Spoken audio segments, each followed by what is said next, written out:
Sir, मी मृणाल डोले पाटील आज बहुजन संघटक या चॅनलमार्फत आपल्याशी संवाद साधणार आहे आणि मला जो विषय आज दिलेला आहे तर तो आहे ओबीसीचं राजकीय आरक्षण आणि त्याच्यावर आत्ताच जो सुप्रीम कोर्टाच्या निर्णयाने जे गंडांतर आलंय, जे ओबीसी आरक्षण धोक्यात आलंय, तर त्याविषयी आज मी तुमच्याशी चर्चा करणार आहे. आणि मला कमेंट्समध्ये कळवा माझा जर ऑडिओ किंवा व्हिज्युअलमध्ये काही प्रॉब्लेम असेल तर सुरू करायचं आपण. आपले कमेंट्स आले तर मला सुरू करायला आपले व्ह्यूअर्स वाढतात, थोडं थांबू. तर एकंदर जो विषय आहे की ओबीसीचं जे आरक्षण आहे विशेषतः राजकीय क्षेत्रातलं, तर ते कुठेतरी धोक्यात आलेलं आहे आणि त्या संदर्भात बऱ्याच अजून संभ्रम आहे. सगळ्यांच्या मनात बरेच प्रश्न उत्तर आहेत. हे का झालं, कसं झालं, या सगळ्याविषयी आज आपल्याला चर्चा करायची आहे. तर आपण थोडे व्ह्यूज झाले की करू सुरू. 8:30चा वेळ होता, आपल्याला थोडासा उशीर झालेला आहे, थोडा सुरुवात. ओके, मला कमेंट्समध्ये फक्त कळवा की माझा ऑडिओ येतोय का. मला कमेंट्स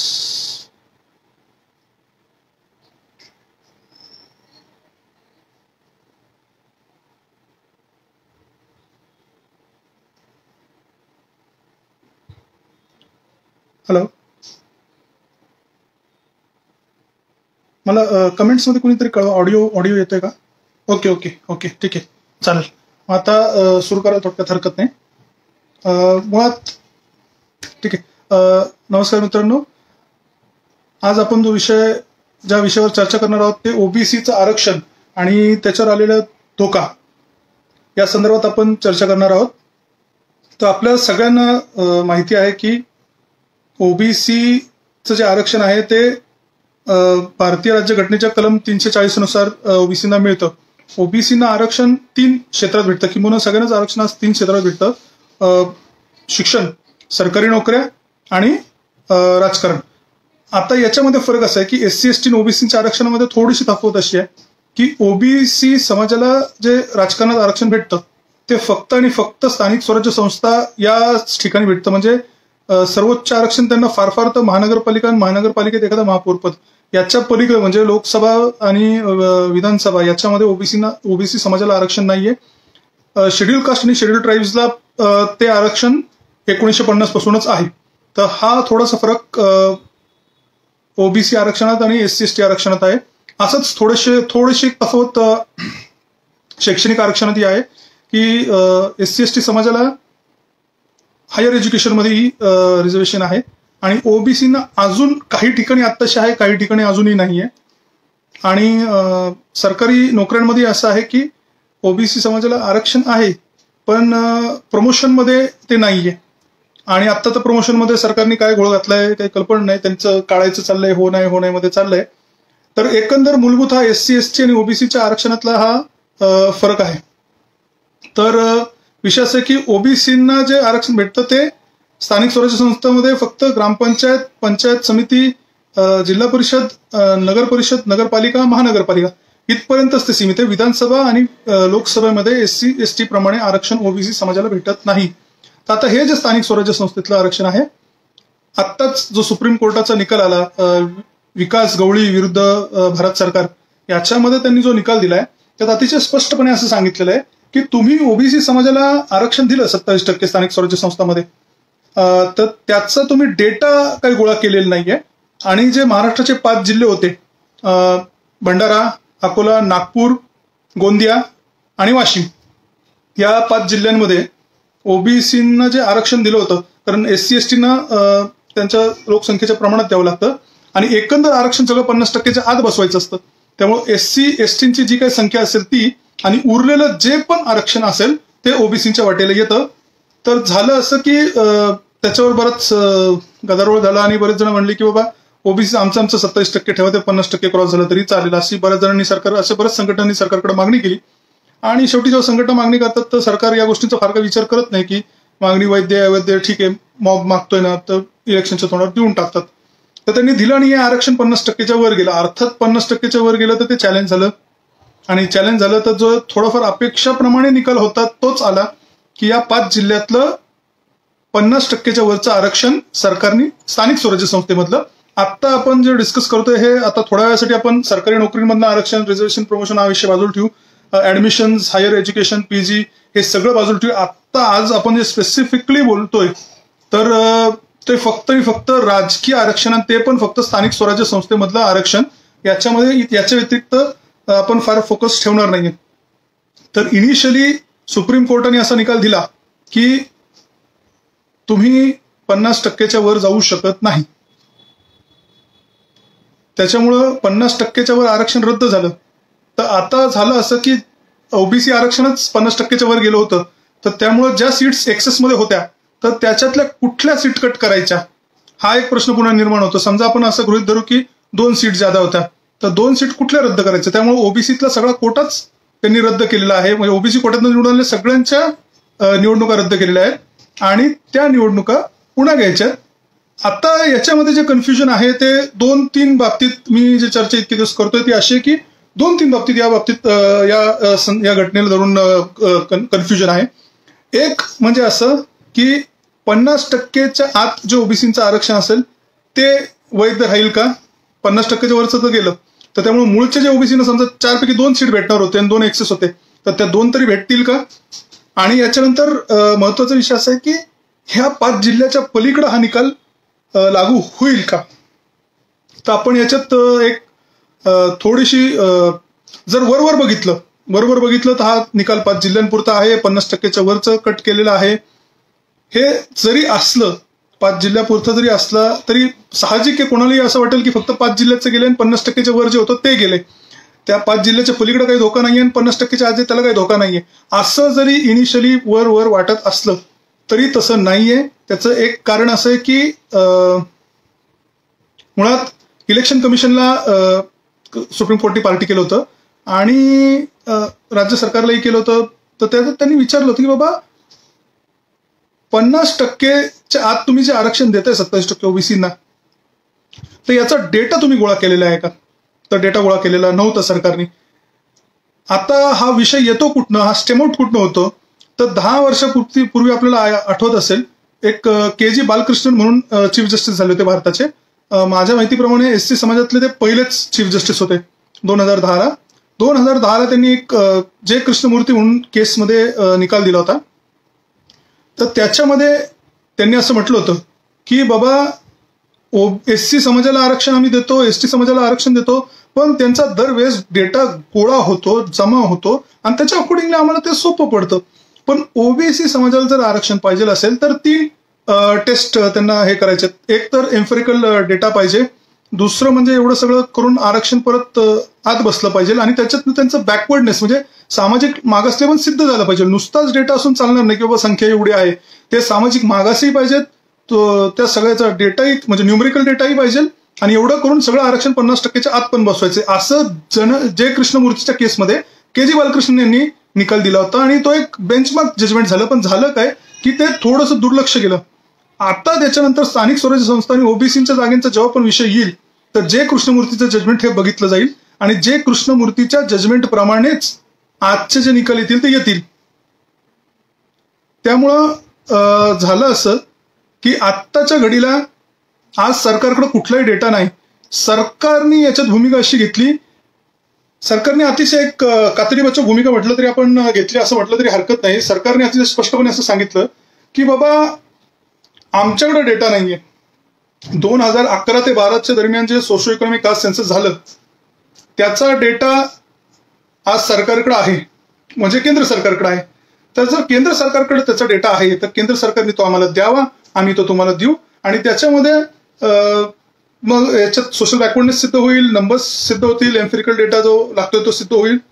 त्यामुळे आम्हाला डेटा द्यावा, केंद्र सरकारने द्यावा. आणि त्यांनी कोर्टालाच विनंती केली की तुम्हीच केंद्र सरकारला या संदर्भात निर्देश काढा की त्यांनी आम्हाला तो सोशो इकॉनॉमिक कास्ट सेन्ससचा डेटा द्यावा.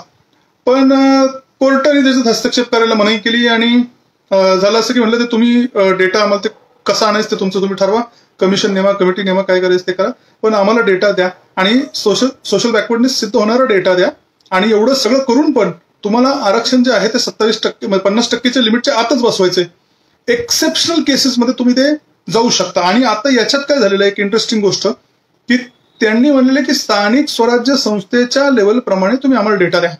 त्यामुळे आता ज्यांना थोडंफार सोशल किंवा गव्हर्नमेंटच्या कामाची पद्धत माहिती असेल तर त्यांच्या लक्षात येईल की हे अतिशय जिकरीचं काम कोर्टाने सरकारला सांगितलेलं आहे की प्रत्येक स्थानिक स्वराज्य संस्थेनुसार आपल्याला डेटा द्यायचा आहे. म्हणजे एक ग्रामपंचायत असेल तर तिचाही डेटा पाहिजे, नगरपालिका असेल तर तिचाही डेटा पाहिजे, ग्रामपंचायत असेल, नगर परिषद असेल, महानगरपालिका असेल, नगरपालिका असेल, स्थानिक स्वराज्य संस्थेवाईज डेटा पाहिजे आहे. आणि याच्यात दोन गोष्टी महत्वाच्या आहेत, सोशल बॅकवर्डनेस पण सिद्ध झालं पाहिजे, अंडर रिप्रेझेंटेशन पण सिद्ध झालं पाहिजे. हे सगळं अतिशय जिकरीचं काम आहे. हे याच्या आधी केंद्र सरकारने डेटा दिलेला नाहीये, पण आंध्र प्रदेश सरकार असेल, तेलंगणा सरकार असेल, कर्नाटक सरकार असेल, तामिळनाडू सरकार असेल, या सरकारनी स्वतःच्या जीवावर स्वतःचा स्टाफ लावून वर्षानुवर्ष त्याच्यामध्ये मेहनत घेऊन त्यांनी त्यांच्या राज्याचा डेटा उपलब्ध केलेला आहे. अशी गोष्ट महाराष्ट्राने कधी केलेली नाही. पण जर आता हे ओबीसी आरक्षण टिकवायचं असेल तर 100% आपल्याला हे करावी लागेल. तर जे दोन मूलभूत प्रश्न होते की हा 5 जिल्ह्याच्या पलीकडचा निकाल आहे का, ते मी तुम्हाला अतिशय सोपं हे सांगतो की सुप्रीम कोर्टचा साधारणतः कुठलाही निकाल त्याचं ज्युरिडिक्शन ऑल इंडिया असतं. तो जरी 5 जिल्ह्यांच्या वतीने लागलेला असेल तरी तो आज महाराष्ट्राला काय देशाला ऍप्लिकेबल आहे. याच्यात सरकार काय भूमिका घेतात ते बघणं अत्यंत महत्वाचं आहे. कारण सरकार जर म्हटलं की बाबा आमच्याकडे डेटा नाही आहे आणि आम्ही देऊ शकत नाही, याच्यात खरं तर सरकारने वेळ मागायला पाहिजे होती, पण सरकारने ती वेळ मागितली नाही. हे थोडंसं दुर्दैवी झालंय.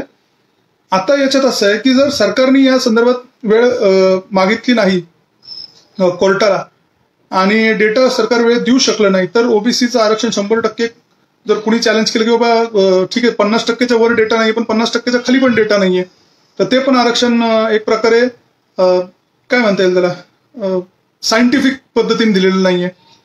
तर ओबीसीचं आरक्षण फक्त राजकीय आरक्षण धोक्यात 100% आलेलं आहे. आणि आता याच्यातनं लवकरात लवकर मार्ग काढला पाहिजे. कमिशन कालच सरकारने नेमलं पण अजून नोटिफिकेशन आलेलं नाहीये. कमिशन नेमलंय पण हे कमिशनने जरी काम करायचं ठरवलं तरी हे काम कैक महिने म्हणण्यापेक्षा कैक वर्ष चालेल. याला हजारोचा स्टाफ लागेल, प्रचंड पैसा लागेल आणि प्रचंड वेळ आणि मेहनत लागेल. तेव्हा कुठं हा डेटा तयार होईल. प्लस तो सुप्रीम कोर्टने मान्य केला पाहिजे. आणि ते जे 2-3 निकष आहेत की एक तर एम्पेरिकल डेटा पाहिजे, दुसरा की त्याच्यामध्ये सोशल बॅकवर्डनेस सिद्ध झालं पाहिजे, अंडर रिप्रेझेंटेशन सिद्ध झालं पाहिजे, आणि कुठल्या स्थानिक स्वराज्य संस्थेत किती ओबीसीना आरक्षण द्यायचं असं एक अतिशय स्पष्ट उल्लेख पाहिजे. या व्यतिरिक्त हे सगळं करून हे सगळं 50%च्या आत बसलं पाहिजे. तर ही अत्यंत एक कठीण अशी परिस्थिती आज निर्माण झालेली आहे.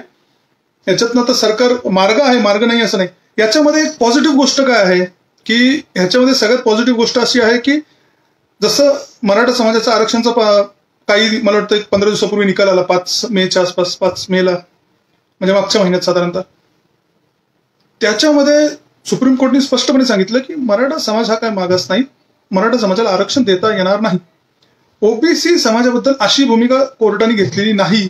कोर्टाने अतिशय स्पष्ट सांगितलेलं आहे की ओबीसी आरक्षण हे वैध आहे, घटनात्मक आहे, हे राहायला पाहिजे. फक्त द्यायचं किती, कसं आणि कुठं याच्यासाठी लागणारा आपल्याला जो डेटा आहे ते डेटा द्यायचं काम सरकारने करावं. आणि जर सरकार जसं सरकार ते आम्हाला डेटा देईल आणि कुठं काय करायचं ठरवल तर हे ओके, काही प्रॉब्लेम नाहीये.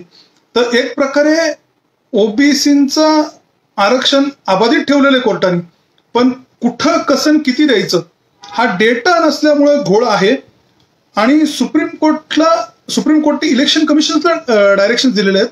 तर याच्यामध्ये मला भीती अशी आहे की कदाचित इलेक्शन कमिशन त्या गाईडलाईन्सचा दुरुपयोग करून की बाबा जोपर्यंत डेटा येत नाही तोपर्यंत आम्ही कुठलंच आरक्षण आम्ही लागू करणार नाही, कुठलंच आरक्षण लागू करणार नाही, किंवा मग कदाचित सरकार भूमिका घेईल की आम्ही मग तोपर्यंत इलेक्शनच घेणार नाही.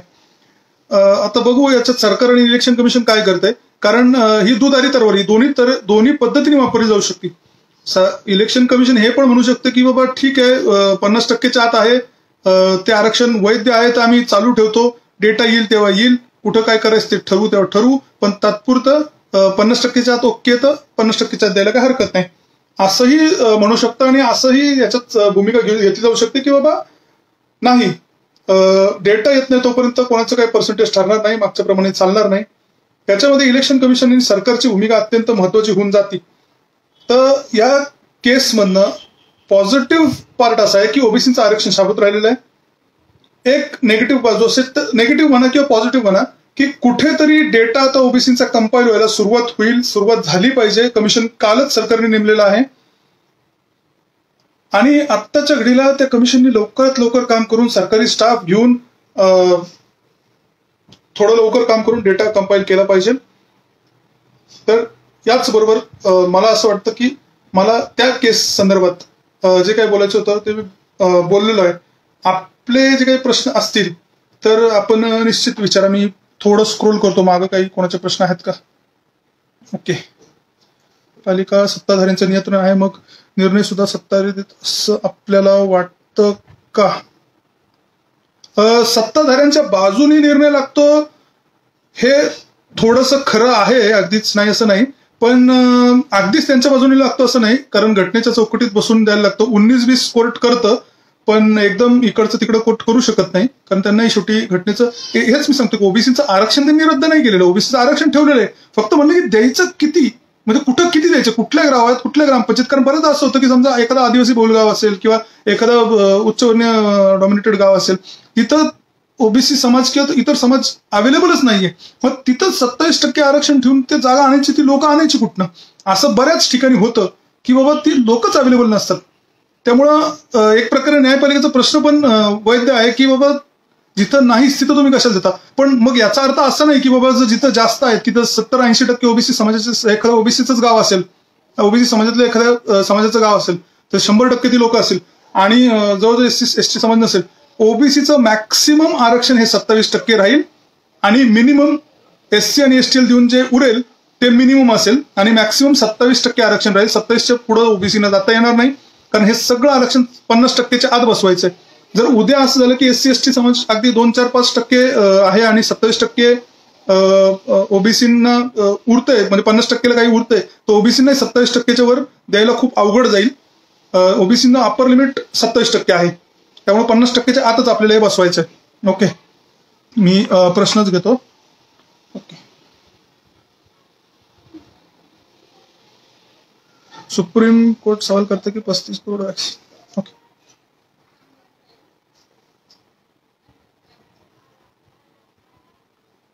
मला वाटतं वॅक्सिनचा प्रश्न आपण नाही घ्यावा आज, महत्वाचं आहे पण आता नको.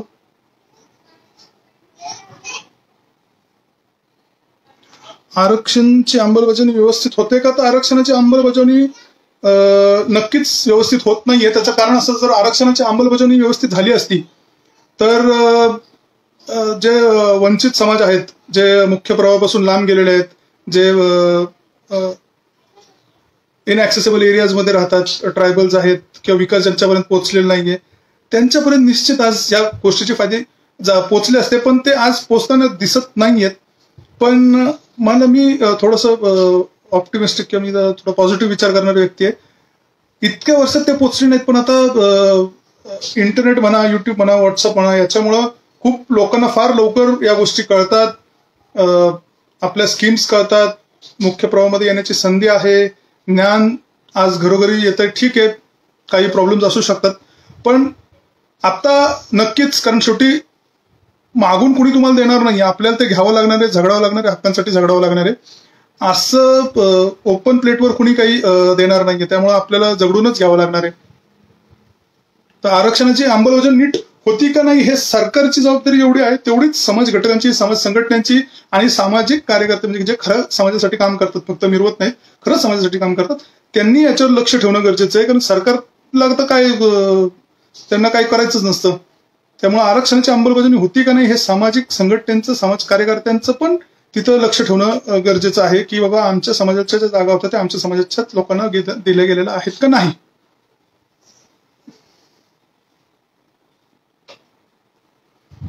ओबीसी समाजाची टक्केवारी किती हा अत्यंत महत्वाचा आणि इंटरेस्टिंग प्रश्न आहे. त्याचं कारण असं आहे की 1931चा सर्व्हे जो मंडल कमिशनने रिफर केला होता त्यावेळेस 52% अशी होती.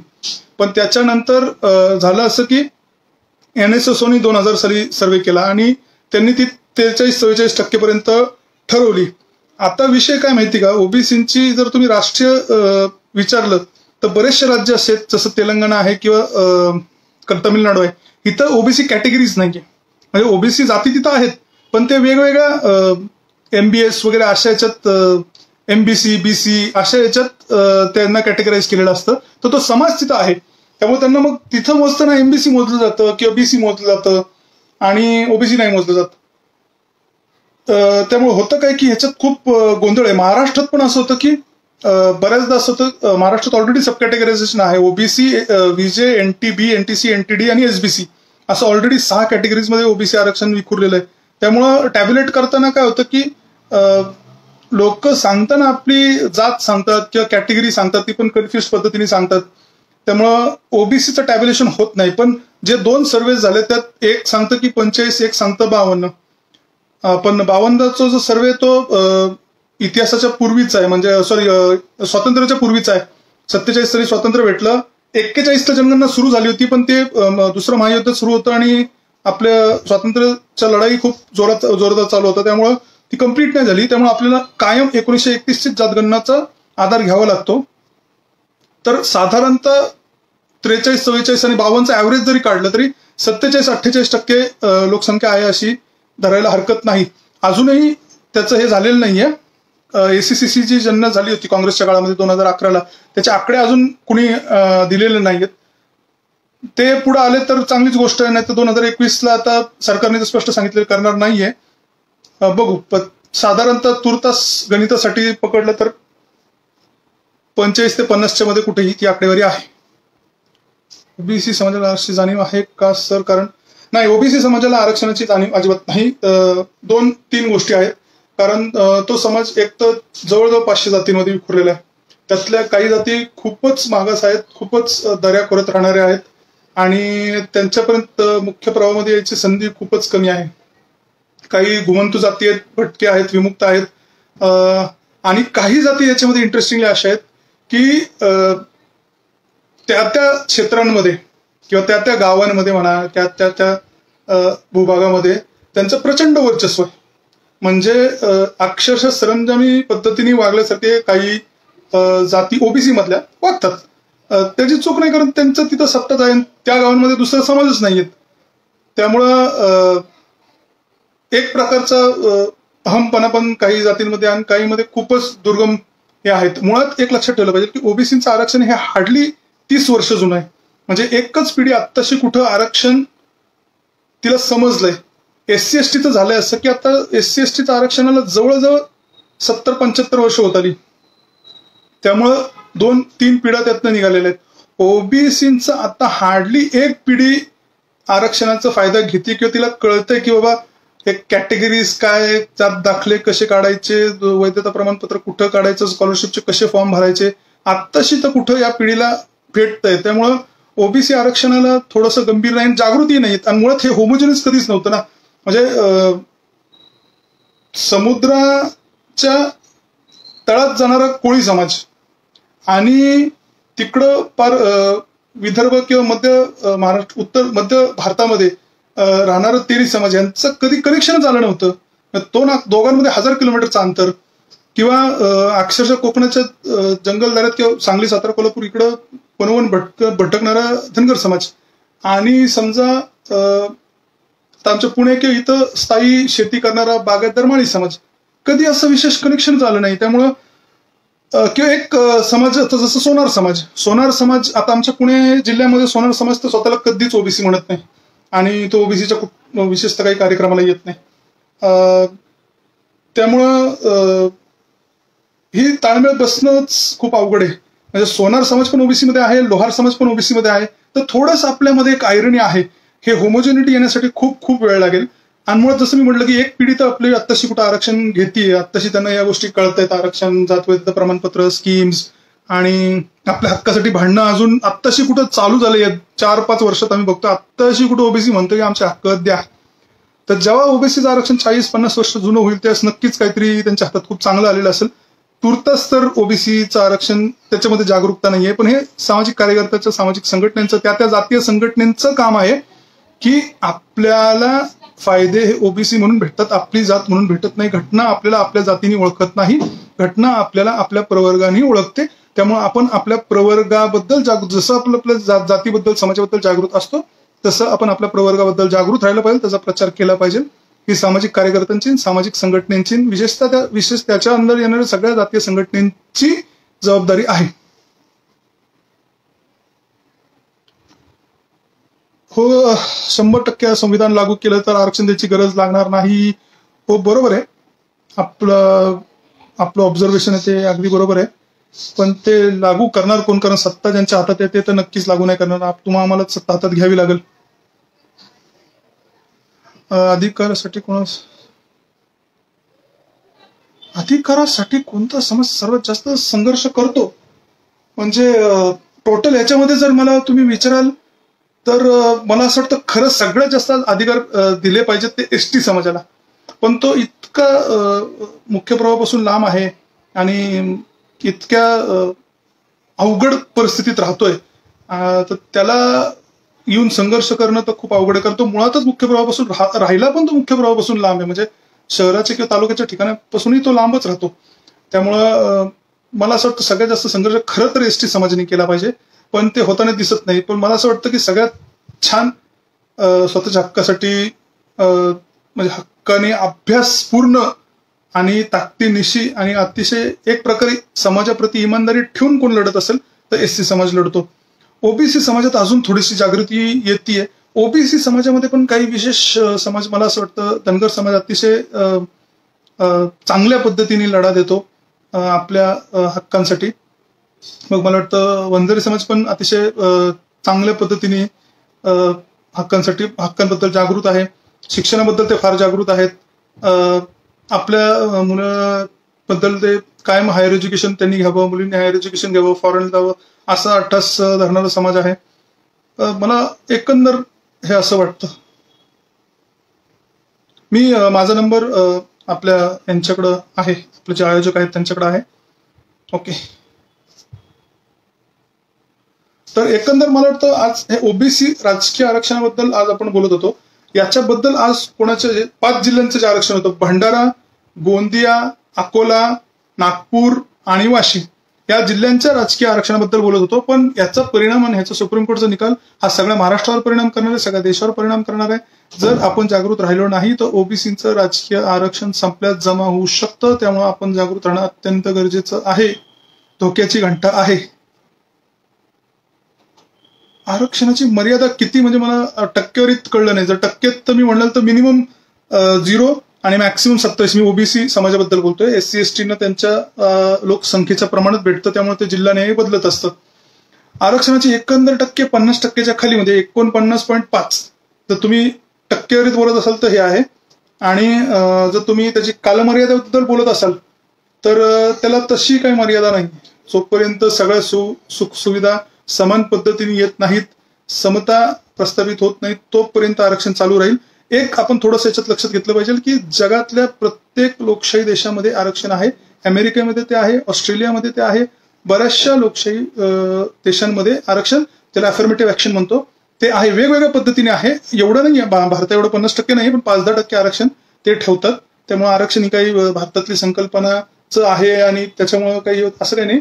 सगळ्या समृद्ध लोकशाही आरक्षणाची पॉलिसी प्रॅक्टिस करतात. अफर्मेटिव्ह ऍक्शन ज्याला आपण म्हणतात किंवा पॉझिटिव्ह डिस्क्रिमिनेशन ज्याला म्हणतात किंवा त्याला वेगवेगळे शब्द आहेत सोशियोलॉजीमध्ये, पण हे जवळजवळ सगळे करतात. त्यामुळे तुम्ही मर्यादा म्हणत असाल तर मला असं वाटतं की जर US मध्ये आज पण आरक्षण आहे तर भारतामध्ये तर अजून बराच काळ आरक्षण राहील.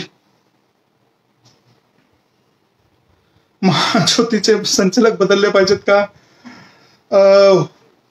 मी काय बोलू त्यांच्यावर, कारण फंड्स तर परत गेलेले आहेत. 105 कोटी रुपये ओबीसी समाजाचे परत गेलेले आहेत. तर कुणीतरी तर नक्कीच त्यांना जाब विचारला पाहिजे की बाबा हे पैसे परत का गेले, हे पैसे का गेले, तुम्ही खर्च का नाही करू शकले. आणि थोडे नव्हते, 105 कोटी रुपये होते. लवकर मिटिंग घेऊन लवकर हे पैसे संपवायला पाहिजे होते, पण तसं झालं नाही, दुर्दैव आहे. जर सरकार 100% आरक्षण लागू करत नसेल तर सरकार विरुद्ध आंदोलन करणं हा पर्याय नसून सत्ता ताब्यात घेणं. Yes yes yes yes yes. सरकार कधीही तुमच्या हिताचं कधीच ते बोलणार नाही. सरकार कायम त्यांच्या हिताचंच बोलणार.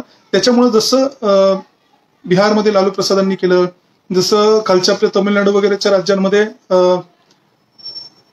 काय म्हणतील त्यांना, जे एडीएमके पक्षांनी केलं, किंवा युपी मध्ये मायावतींनी केलं, किंवा लालू प्रसादांनी केलं, किंवा अशी बरीच उदाहरणं आहेत. तेलंगणामध्ये केलं. अशी बरीच उदाहरणं आहेत की जिथं समाज एका बाजूला गेला आणि सरकार त्या समाजाचं आलं, त्यांनी सत्ता घेतली, मोठे मोठे पक्ष त्या काळातले संपून गेले आणि हे समाजाचे जे पक्ष होते हे राहिले.